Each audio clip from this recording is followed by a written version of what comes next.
Emmanuel Navon? C'est une visite qui sent la fin de règne un peu, c'est ça? C'est symbolique uniquement? Je pense que lui-même n'a pas de très grandes attentes sur sa propre visite, contrairement à ce qui était le cas il y a 2 ans ou 1 an et demi, lorsqu'il avait tenté de relancer les pourparlers entre Israël et les Palestiniens. Il avait même fixé une date butoir de 9 mois pour arriver à un accord cadre entre les deux parties.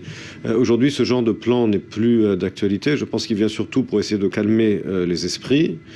Mais calmer les esprits, encore une fois, encore faut-il qu'il y ait une volonté de chaque côté, en particulier du côté palestinien, de calmer la situation. Or, du côté de Mahmoud Abbas, il joue lui-même un double jeu, un jeu très ambigu, dans la mesure où il encourage d'une certaine manière ce genre d'attentats, puisqu'il continue de payer des sommes très importantes aux familles dont les membres font de tels attentats.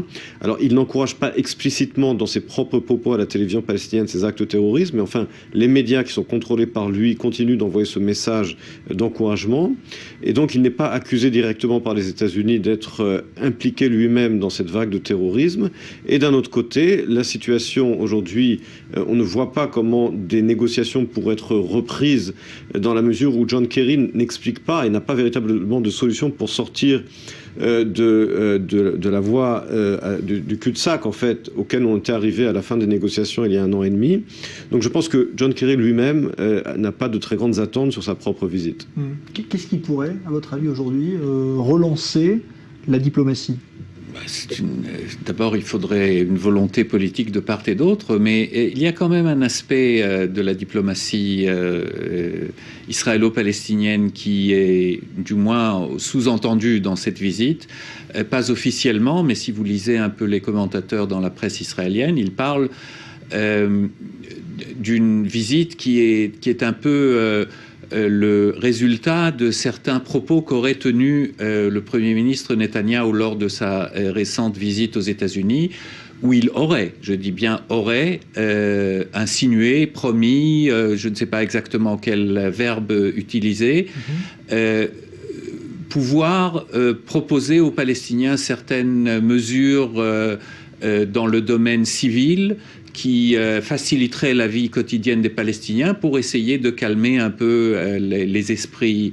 Et il serait, là aussi, semble-t-il, il serait revenu sur ces propos actuellement, aujourd'hui, pendant son entretien avec John Kerry, en disant de manière très catégorique que tant que la violence, le niveau de violence reste comme il est aujourd'hui, il est impensable qu'Israël prenne quelle mesure d'apaisement que ce soit. Donc il y a une condition qui est posée ce soir, clairement, par Netanyahou, avant toute possible reprise du dialogue. Il y a un problème de paradoxe dans la stratégie auquel Israël est confronté, dans la mesure où des mesures, des gestes pour alléger la situation sur le terrain dans le but éventuellement de calmer la situation. Ça peut être, par exemple, théoriquement, ça a été le cas dans le passé, de retirer des checkpoints. Or, retirer des checkpoints aujourd'hui, alors qu'il y a des poignardages sans arrêt, c'est aberrant, puisqu'au contraire, on parle par exemple, on a parlé beaucoup sur ce plateau, malheureusement, des nouveaux cas de poignardage dans l'intersection du Gush Etzion. Donc là, par exemple, la présence de l'armée, au contraire, est exigée pour limiter au maximum ce genre d'attaque terroriste. Donc il y a là un véritable dilemme, je dirais, pour le leadership israélien. Les Américains souhaiteraient des gestes d'allègement de la situation sur le terrain, mais d'un autre côté, quel genre de geste, alors que pour justement faire face à ces vagues d'attentats terroristes, il faut au contraire une présence militaire. Alors évidemment, ensuite, en toile de fond, on dit toujours oui, mais il faut une solution politique. Ça, c'est facile à dire, c'est plus dur à faire, comme on le sait, et comme John Kerry peut en témoigner lui-même. La phrase de John Kerry sur Israël a le droit, le devoir de se défendre face à ces actes terroristes, pour vous, c'est finalement un soutien marqué à la politique d'Israël aujourd'hui ? Je ne sais pas si c'est un soutien explicite à la politique israélienne de manière générale, mais c'est une déclaration qu'on attendrait évidemment d'un allié comme le sont les États-Unis, et donc ça ne me surprend pas.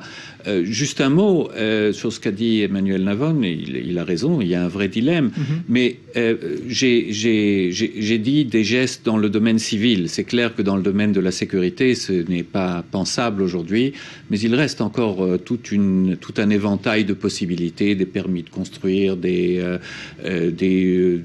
allègements dans la circulation des biens, etc. Il y a beaucoup de choses, mais la position de Benjamin Netanyahou, apparemment aujourd'hui, pendant son entretien, était catégorique. Il n'en est pas question. Voilà. Et accueil très froid aussi à Ramallah pour Kerry, parce que peut-être on n'a pas apprécié ses propos justement sur le terrorisme.